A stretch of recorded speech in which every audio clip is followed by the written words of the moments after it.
What's up, guys? This is Will here with the College Football Experience. I will be your host tonight.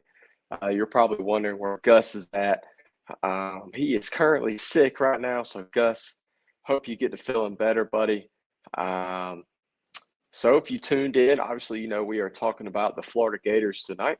But before we get started, I just want to mention that you please go subscribe to our YouTube.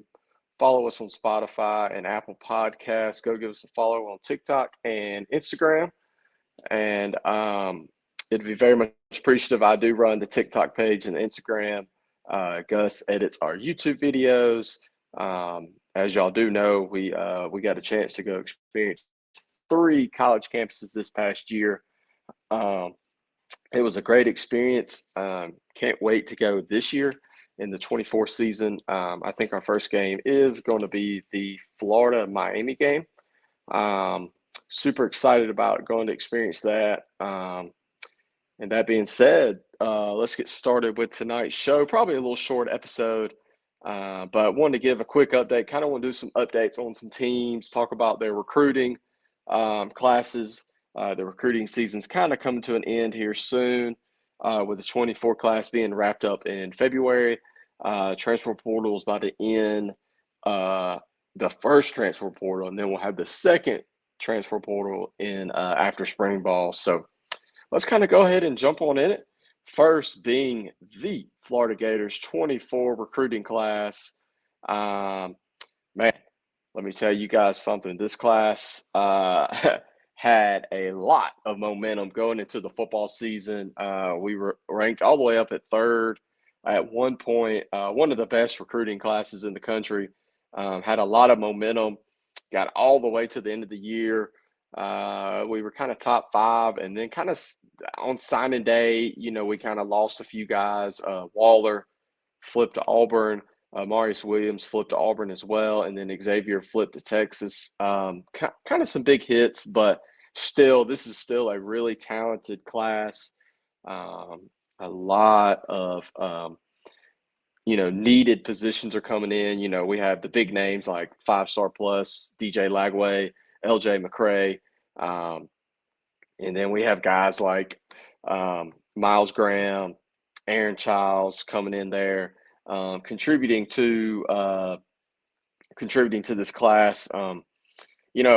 We ended up finishing 16th on the 24/7 and the on 3 for class rankings. Do not let that ranking, sway you to thinking that this is not a good class, because this is a really talented class, and it's always great when you can get one of the top players in the country, that being DJ Lagway.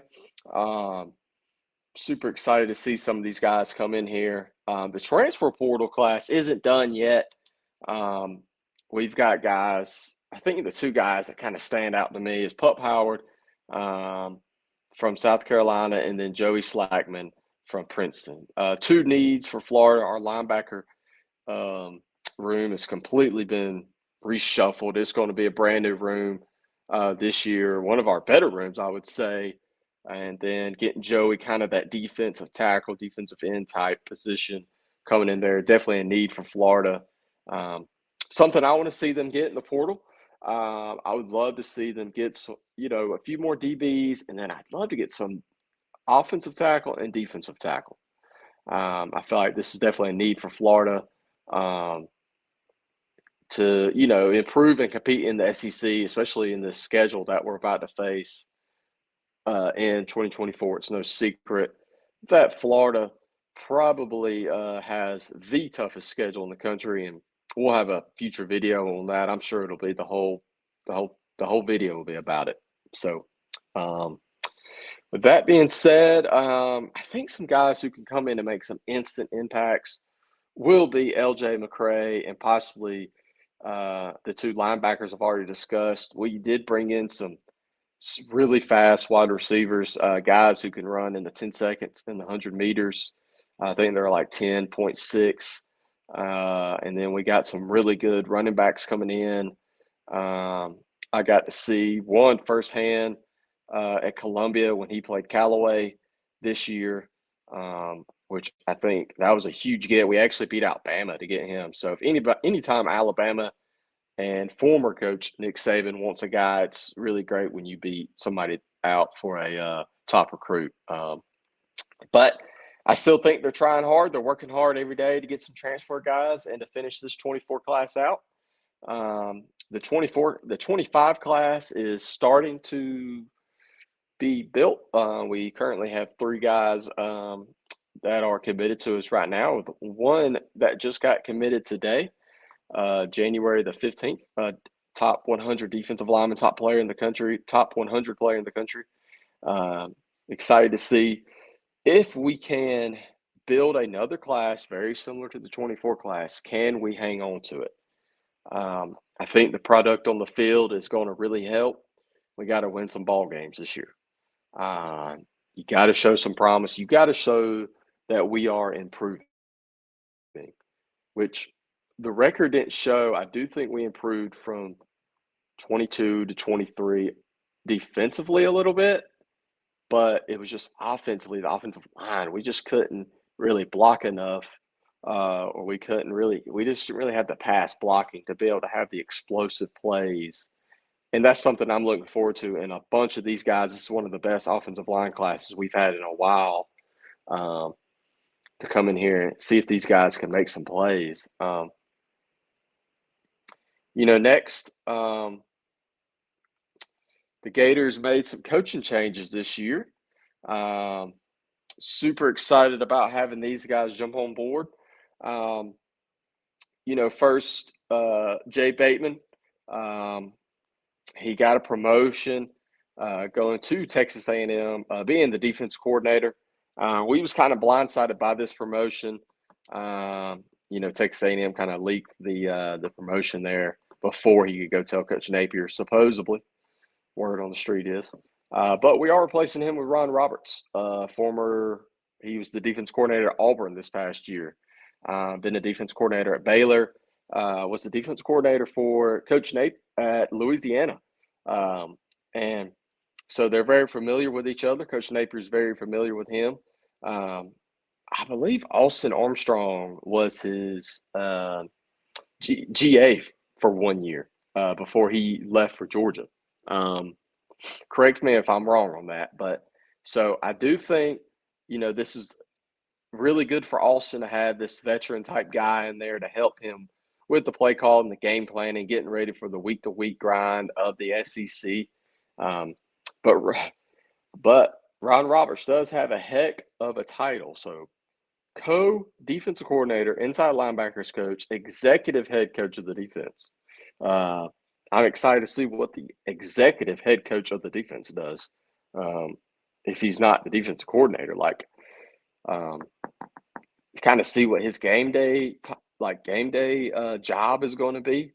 That'll be interesting to see. Next coaching change was our DB's coach, with Will Harris coming in here replacing Corey Raymond. Coach Napier let Coach Raymond go, which I think this kind of hurt us with a few of the recruits. But I do think in the long run, it will work out.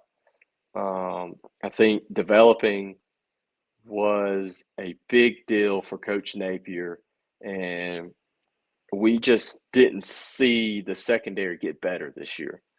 The DBs just didn't really play well majority of the season. And a game that sticks out to me the most was the Missouri game. 4th and 20, giving up the long pass, completing it when you would have won the game, sealed the deal. I think that was kind of strike 3 right there. And then the Florida State game, you kind of had some dumb penalties, dumb things going in that game as well. And it stinks because I think Corey is a really good recruiter. But at the end of the day, we have to do what's better for our program, or Coach Napier has to do what's better for the program. And I've heard nothing but great things about Coach Harris coming from the Los Angeles Chargers. Used to be the DB coach at Washington. He's done a great job of getting guys to the league and developing guys, and I think that was really big for Coach Napier in hiring the secondary coach. So it'll be interesting to see. He's done a great job with the portal thus far, getting guys on campus, checking them out. He's gotten a few guys in the transfer portal already. So I'm ready to see kind of how he does on the field as a position coach, how he coaches the guys, what type of coach, and really can the guys get better from game one all the way to the FSU game. So it'll be interesting to see. Next, being the defensive line coach, Sean Spencer. We Coach Napier let him go. He went off to Texas A&M, and we hired Tulane's defensive line coach. General Chapman. I didn't really know much about him before he got hired on at Florida, but I did learn that he's been at multiple places, Colorado, LSU, and that all the kids have really liked him where he's been, and he's a really good developing coach, and that kind of seems a very similar trend here with Coach Napier. What he wants his guys to coach, pretty much. He wants them to be able to get them better, improve on things they need to improve on at a week-to-week basis. He just wants to see them get better, and don't we all? So the defensive line, though, just hasn't produced the last 2 seasons for me, at least just from what I've watched. I know in 22 we didn't really have the depth we needed. We got the depth better this year, but we just didn't create constant pressure up front for during these games this year. Like when I think of Florida football and their defense, the defensive line has always been good, and we just have not had a good defensive line here recently, and I think it's affected the whole defense. Do I think the defensive line would have been a little better? Would the DBs be a little better? Probably, but that's just how it works, So I think we got to start getting more pressure up front. We got to start getting some more sacks. I think just getting more quarterback pressures will help the whole defense out, kind of create bad throws, kind of help everybody from the linebackers to the DBs, safeties, whatever it is. I think the defensive line going forward, if they can play better, then the whole defense can play better. A coach I didn't mention on here that might mention in the future, just haven't want to see his product before I kind of really go into depth about it, which is the strength coach.